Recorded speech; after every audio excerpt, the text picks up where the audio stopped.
Hello friends, welcome to சிக் புக் vlog railway updates. Video பார்க்குற ஃப்ரெண்ட்ஸ் ஒரு தம்ஸ் அப் கொடுத்து சப்போர்ட் பண்ணுங்கள். செங்கோட்டை மயிலாடுதுறை இடையே தினசரி இயக்கப்பட்டு வரும் தினசரி எக்ஸ்பிரஸ் ரயிலானது 28 நாட்களுக்கு மதுரை திண்டுக்கல் வழியாக செல்லாமல் மாற்று பாதையில் இயக்கப்பட உள்ளது. இன்னைக்கு இந்த அப்டேட்ஸ் பற்றி தான் நம்ம இந்த வீடியோவில் பார்க்க போகிறோம். வீடியோ பார்க்குற ஃப்ரெண்ட்ஸ் ஒரு சப்ஸ்கிரைப் பண்ணி சப்போர்ட் பண்ணுங்கள். Train number 16848 Sengottai Mayiladuthurai express. இந்த ரயிலானது செங்கோட்டையிலிருந்து சரியாக 7 மணிக்கு கிளம்பி தென்காசி, ராஜபாளையம், விருதுநகர், மதுரை, திண்டுக்கல், திருச்சி, தஞ்சாவூர், கும்பகோணம் வழியாக மயிலாடுதுறை வரை இயக்கப்படுகிறது.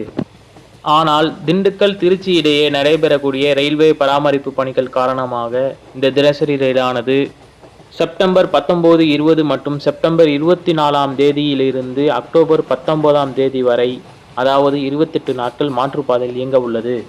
இந்த தினசரி ரயில் செங்கோட்டையிலிருந்து விருதுநகர் வரை சரியான பாதையிலும் அதன் பிறகு மதுரை, திண்டுக்கல் வழி செல்லாமல் மானாமதுரை, காரைக்குடி வழியாக திருச்சி செல்லும் என தெற்கு ரயில்வே அறிவித்துள்ளது. ஆனால் மறுமார்க்கத்தில் இயங்கும், அதாவது மயிலாடுதுறை டு செங்கோட்டை இடையே இயக்கப்படும் இந்த ரயிலானது திண்டுக்கல், மதுரை வழியாக இயக்கப்படும் என தெற்கு ரயில்வே அறிவித்துள்ளது. நன்றி. இந்த வீடியோ உங்களுக்கு பிடித்திருந்தால் லைக் பண்ணி சப்போர்ட் பண்ணுங்கள் ஃப்ரெண்ட்ஸ். இந்த மாதிரி ரயில்வே ரிலேட்டடான வீடியோ பார்க்கணும்னா நம்ம சிக் புக் விலாக் சேனலை சப்ஸ்கிரைப் பண்ணுங்கள் ஃப்ரெண்ட். தேங்க்யூ.